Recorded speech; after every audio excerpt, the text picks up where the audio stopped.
Hey friends, it's Rabbi Jenny Solomon from Beth Meyer Synagogue with a Mincha moment. An afternoon, hopefully, moment of inspiration and calm and reflection during this week of Parashat Korah. So we are at the point in the Torah and in the Torah cycle in which we learn the story of Korah, who has an entire Torah portion to his name. It's an incredibly dramatic story in which Korah, who's sort of Moses's cousin, rises up with his band of followers and essentially challenges Moshe for power and says basically, who are you to be leading? Aren't we all holy? And unfortunately for Korah, his attempt at insurrection is not successful, and the earth ultimately swallows him up. The result of his challenge to Moshe's power ends up in his own destruction. And I want to suggest that we actually all have an inner Moshe and an inner Korah. That we can look at this narrative, looking at our own hearts of leadership, one of Moshe of Anava, of being right-sized, humble, and one of arrogance, of ego, and that a lot of life is navigating and sort of dancing, moving in between, growing in awareness of those inner places inside of us. But what I want to talk about today is that this parsha actually gives us an amazing opportunity for us to reflect a little bit on how we work with anger. And though Moshe comes out the victor in this week's Torah portion, he also gets angry in this Torah portion. And anger in general, I think in Judaism and Jewish texts, is frowned upon. It's considered an emotion that is discouraged.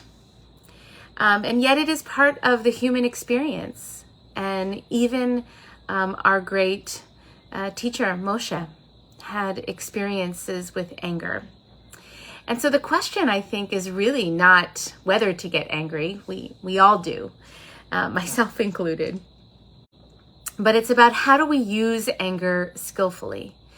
After all, anger can inspire us. It can be an energetic response when we are a witness to injustice, whether that's an interpersonal injustice or the injustice that we see out in the world.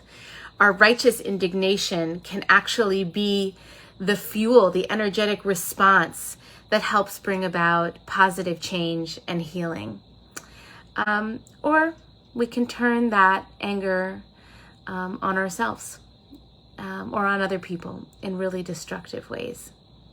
So I want to offer just one beautiful insight that comes from the Hebrew as we see the experience of anger, the emotion of anger described in the Torah.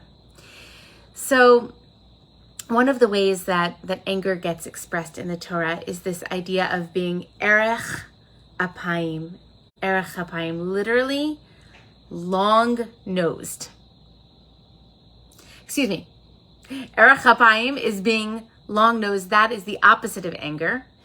And to be angry is vayichar af. Apayim, af is the same word, singular, plural. I guess it's like nostril and nostrils.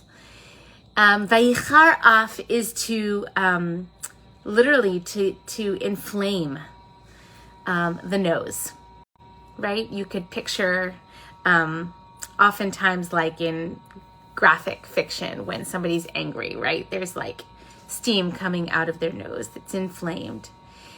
And the antidote to that is erech apayim. It's a long nose. And here's what I want to suggest.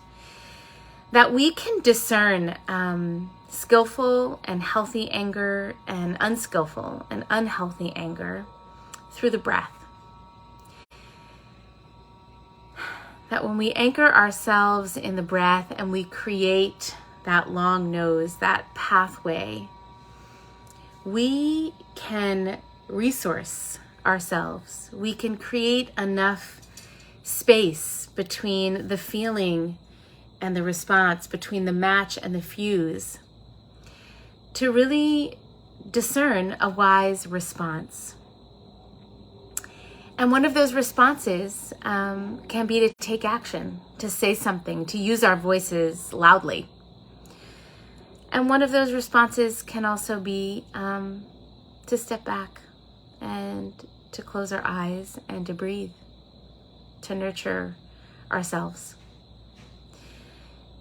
There's no one right response, but the best way I know to figure out what kind of response is needed is to breathe, to create some time and some space to elongate the nose, the pathway for breath, before it gets inflamed, to really figure out the best way forward. So here's to Erech Chapayim, to the kind of compassion and grace and mercy that comes when we give ourselves enough breath, enough space to discern the next best step. Shalom. Peace, everyone.